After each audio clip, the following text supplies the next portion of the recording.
Welcome, everybody. Episode 75. It's Friday, the end of the week. We're joined by a very special guest today. Christian Elferink is joining me in a few seconds. He's the mining catalyst. He'll be co-moderating this session. We're talking to Paul Cronin, Managing Director and CEO of Adriatic Metals. But before we get started, quick intro as always. Make sure to follow us here on Twitter, on YouTube. Hit the subscribe button, hit the alert button, and follow us. Leave some comments. And very, very importantly as well, this is an interactive format. Use the hashtag function, AskADT, that's the company's ticker on the ASX, for your questions. We'll see them during the live chat with Paul, and we'll ask your questions as they come in. And now it is my distinct pleasure to switch over to the gentleman. Christian, Paul, thanks for joining us. It's great to have you on. It's Friday. We've last chatted June 17th, so it's definitely time for an update. You mentioned a lot of catalysts on the horizon. A couple have been delivered on. Let's catch up on that. And I'm actually going to hand over to Christian. He's going to moderate the whole session. I'll jump in here and there, but he has way more in-depth knowledge about the company than I do. And I figured, why not get somebody on that actually knows more than I do about a company and ask the smart questions, not just me rehashing the standard ones. So, Christian, take it away. Paul, thanks for joining us.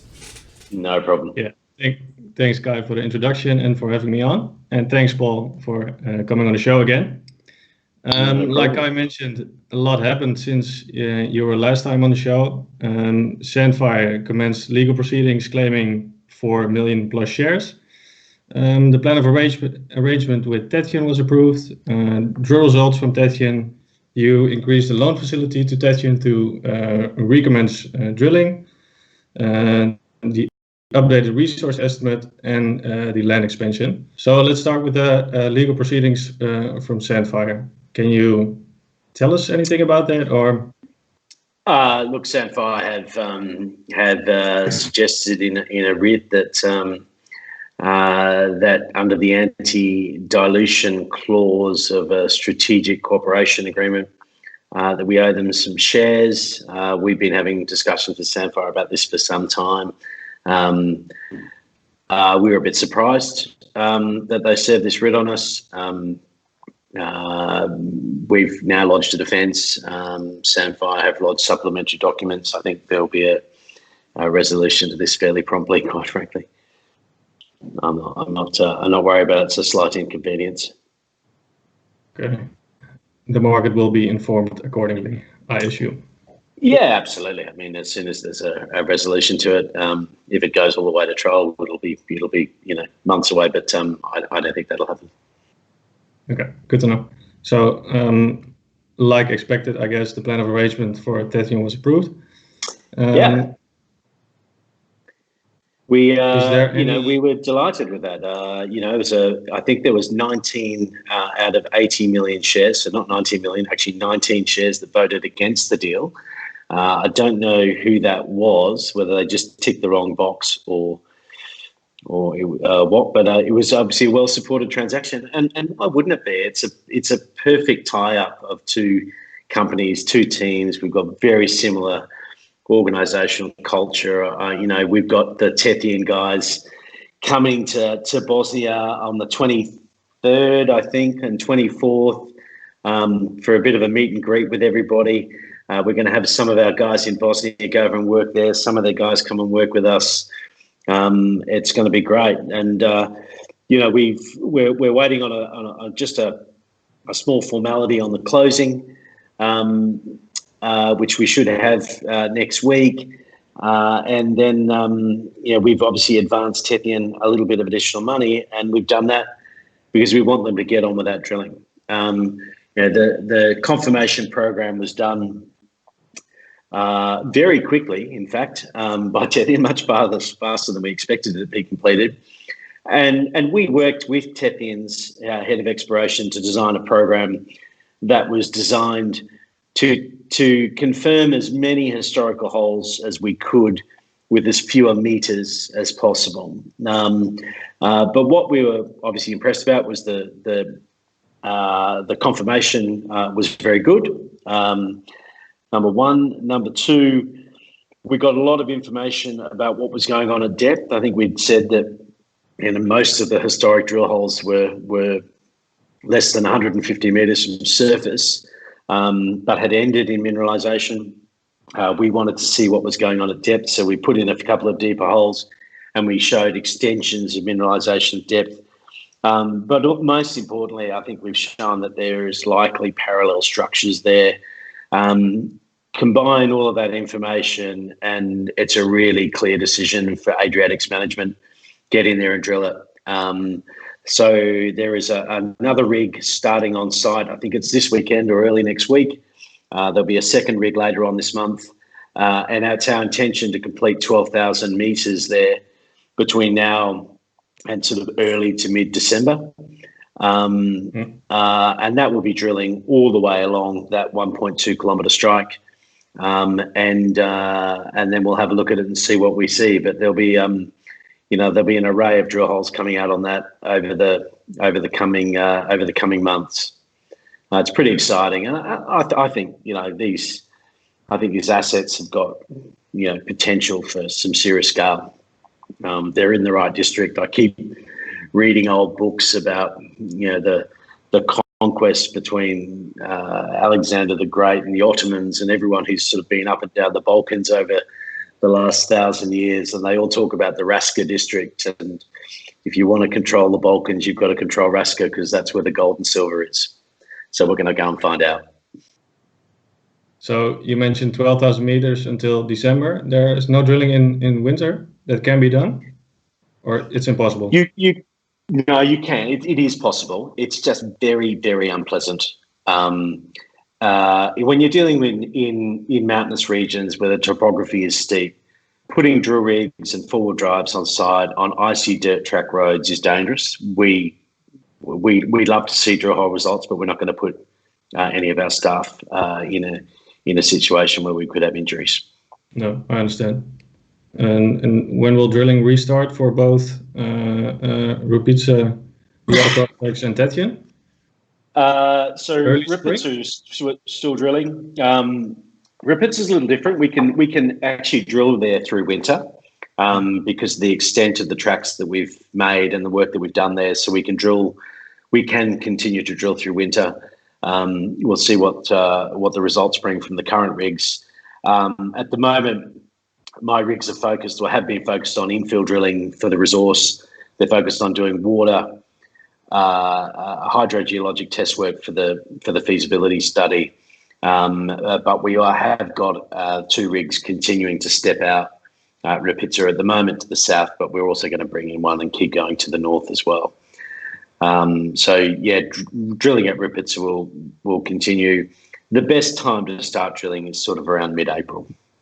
Again, it's where the weather starts to improve. It's not quite as cold. The snow's sort of melted, and you can be far more productive and operate more safely from April right through to early to mid-December.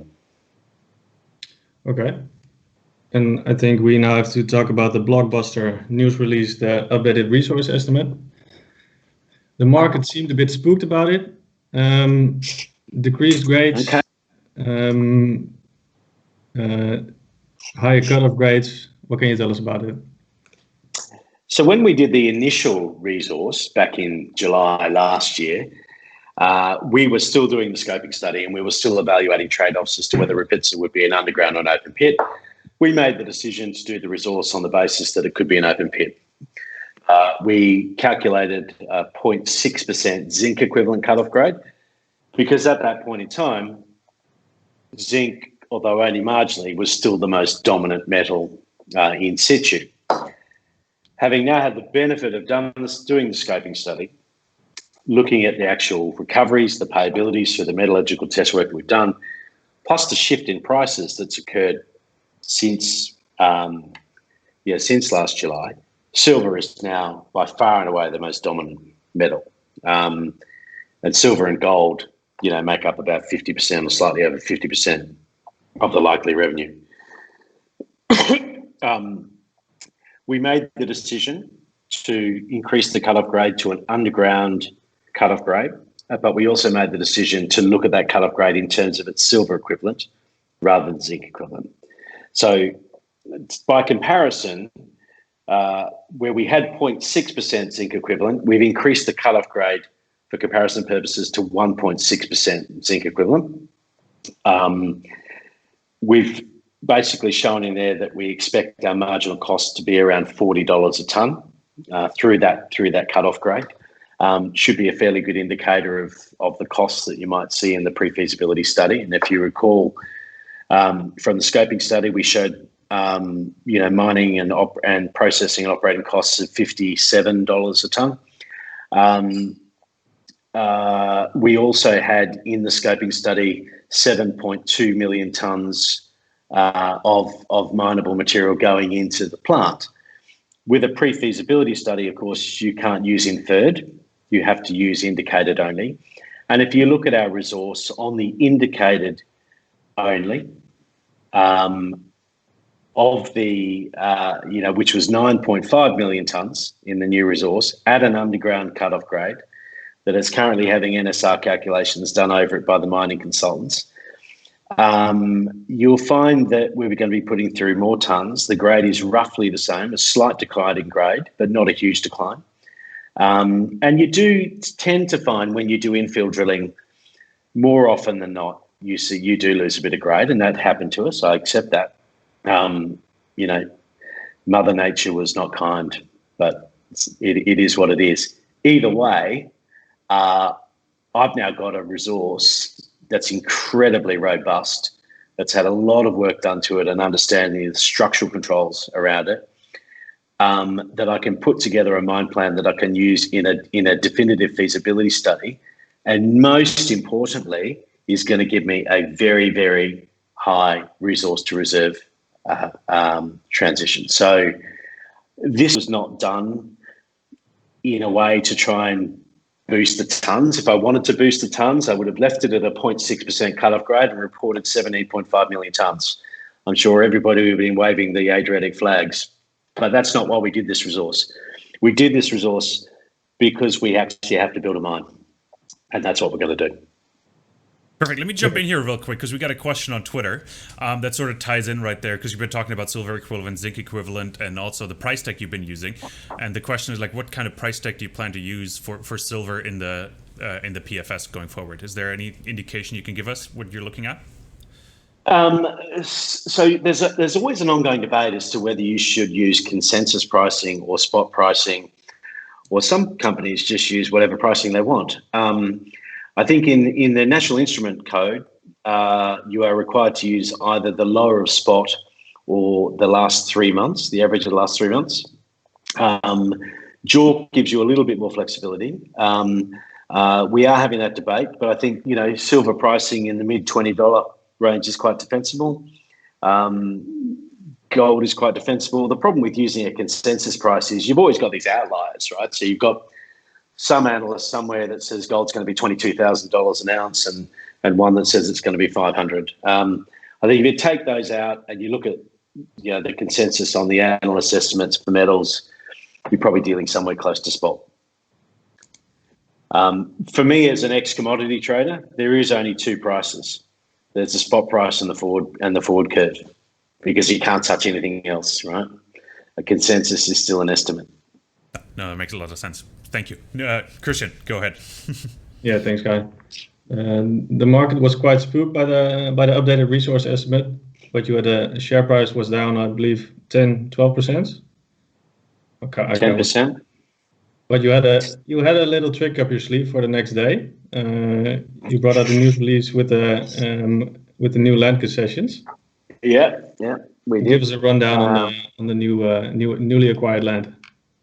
So I think I'd mentioned in the past that getting an exploration concession in Bosnia takes quite a bit of time and costs quite a bit of money. It's about 500,000 euros per square kilometre, or was.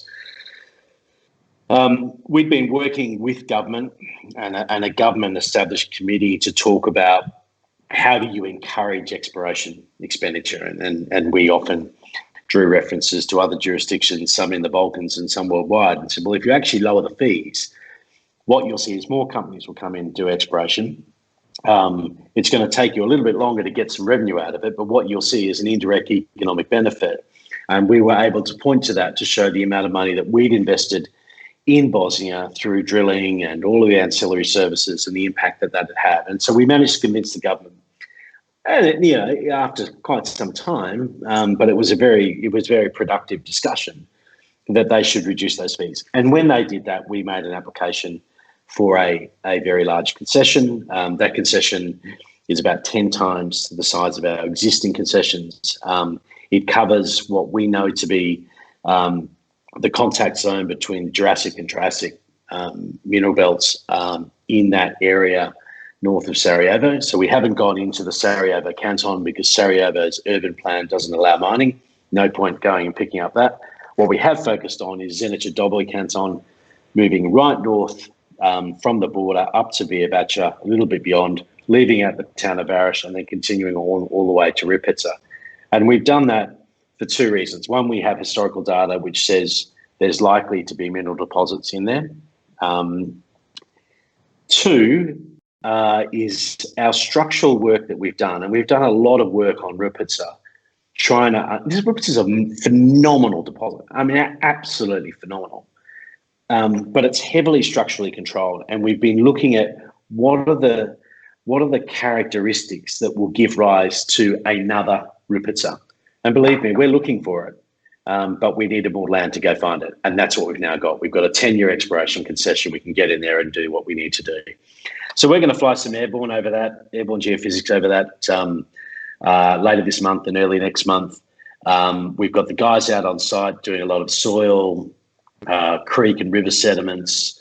We're going to tighten up the spacing on that, do more localized geophysics, and get ourselves in a position where we can probably put rigs on the ground on some of those areas in April next year. But before we do that, we've got to go and choose the areas we want. We've got to go to the Federation, get an exploration license over those. There are a few more hoops to jump through. I like Bosnia as a jurisdiction. I think the government there are great. The people try to help you. But it is bureaucratic, and there's lots of rules that you've got to be followed.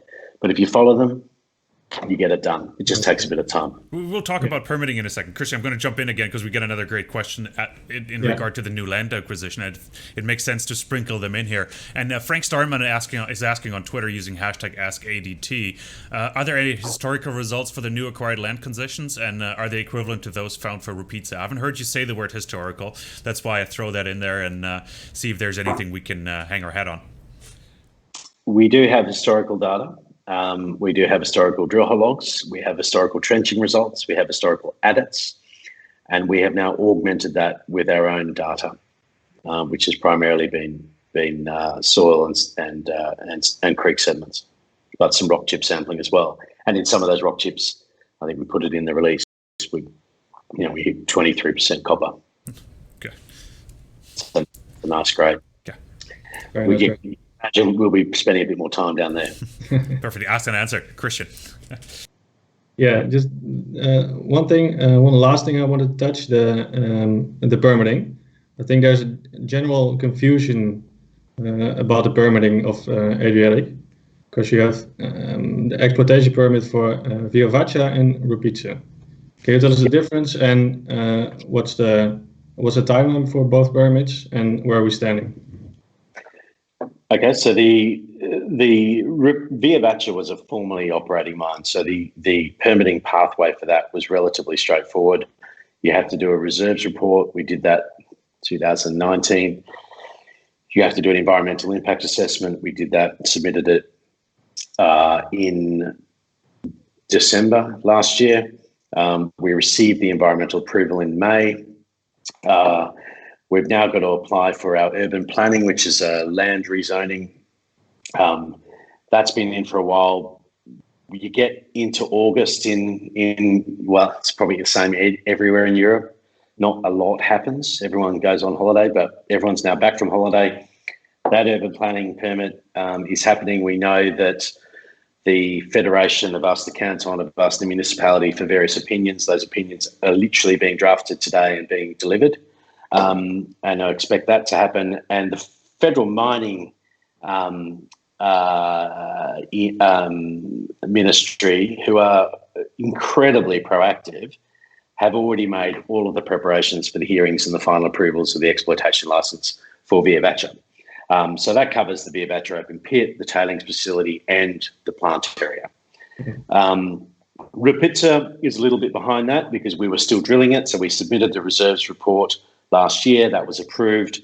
We submitted the environmental approval in April. Now, April, May, June, in the middle of COVID, things were slow, as you expect they would be. There were other priorities, but the Ministry of Environment in the Federation have called the public hearing. We had that public hearing on Monday for that approval. It was well attended. It was very constructive. There were lots of really sensible questions that were asked by members of the public. We are answering those questions at the moment, all of which were actually in the documentation we supplied to the ministry. But we think it's important that the company actually gives that local community a written answer to those questions. And I think that the environmental approval for Rupice will actually be very fast because of the quality of the submissions that were done by both the Tuzla Institute, who act as our advisor on that submission, but also from our own staff. And we have our own dedicated environmental team, led by a very bright young woman called Vildana Mimatovic. She is an expert in environmental approvals in Bosnia, and she leads our entire environmental, social, and our governance frameworks as well for the company. And that is all moving ahead. And as we continue to grow our team out, we've just brought in a new mining engineer. We've pinched, and we're not going to say who it is yet because I don't think his current employer knows, a really good metallurgical process engineer who's going to be coming in from Turkey. We're putting together a really good team now of guys that give confidence to our regulators in government, but most importantly, they give confidence to our local community that the team at Adriatic Metals are a great team to take this forward. And all of those skills we're going to be able to apply across the border over in Serbia at the Kizovac projects at the right time there. So things are going well. I mean, we've taken a very long-term pragmatic view on ESG. We brought in a group out of London called Critical Resource last July to do an ESG review and a pathway for us. That's been implemented. This morning we had we set up a board committee, an ESG committee. That is chaired by Sanela Kadic, who is a new director in the company, a Bosnian lawyer who works for a big corporation in Bosnia. She's chairing that committee, working with Critical Resource, working with Vildana and her team on creating what I think for a junior company is going to be a world standard, setting a world standard in ESG implementation. And some of those initiatives transpire into everything we're doing. So it affects our HR policy. On Monday, we signed a contract with a major global HR development group to work with us on developing all the skills that we need to develop in country. That's going to be looking at our KPIs, our remuneration structures, which are going to be linked to operational outcomes. We've got a procurement policy being drafted at the moment, which talks about how we're going to procure what we need for construction and operation, but we're going to procure it locally where we can. We're going to try and encourage businesses to come and set up in our local area so that when this project gets going, we're actually creating alternative industries around it that will have a long-term sustainable impact well past the closure of the mine. And I think more importantly, we've now registered or applied to register a charity in Bosnia. We're calling it the Adriatic Foundation. One of our concerns about the Bosnian framework with the very low royalties, very low tax rates, it all sounds great, but we need as a company to know that the people who are supporting our project in our local community are actually getting the benefits from that. We've recognised that there are certain things that, due to fiscal constraints, local government in particular, are struggling to do. We've set up a charity that will work on health, environment and education initiatives in co-investment with other charities and with government. And that's going to be focused on Vares and Kalkan, the two municipalities around us. To get that going and to make sure that charity has a sustainable amount of funding, myself and my wife will be donating some shares in Adriatic to that charity. And that causes, a strong linkage between a charity that's going to be run by independent trustees locally, supporting local initiatives, and the success of not only the project but also the company that owns it. So I think these are really important initiatives that we're implementing, and I think they will deliver long-term value to shareholders as well as their primary intention, which is to deliver long-term benefit to the people in our local community. Fantastic. I'm going to jump in here because we're running a bit long. I just want to get to a couple of questions we got on Twitter as well before we wrap this up here real quick. I'll see if you can ask them. They're a bit on the speculative side, I'd say. Frank Starman is asking, any news about the Sandfire strategy? We briefly touched on that. Or other companies buying shares on the company? So you would have heard about that, and we would have seen it, I guess. So it's a bit speculation there. Do you see anything in the markets? Okay. No. Okay. I just wanted to ask is because we briefly talked about Sandfire and look, we're seeing an increase in institutional ownership of the company. That's for sure. Why are you blushing? Am I? And then Jonathan's been asking, like, how disappointed were you really with the results from Jurevic and Peretic? I'm trying to pronounce it properly, especially given the impressive grab samples. Any plans to continue drilling there? Yeah, so we are going to keep drilling there. Jurassic Peretic, we hit mineralisation, but it was pretty skinny. It was super high grade, but it was these skinny, narrow veins. And the Brestic system is the same as the Rupice system.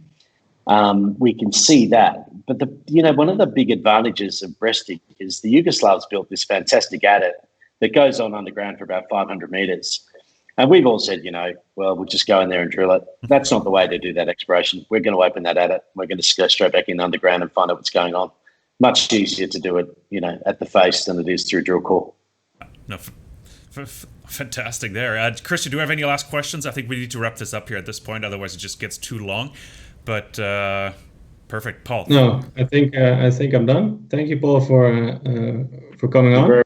And looking forward to speak to you after the PFS and Borovica essays.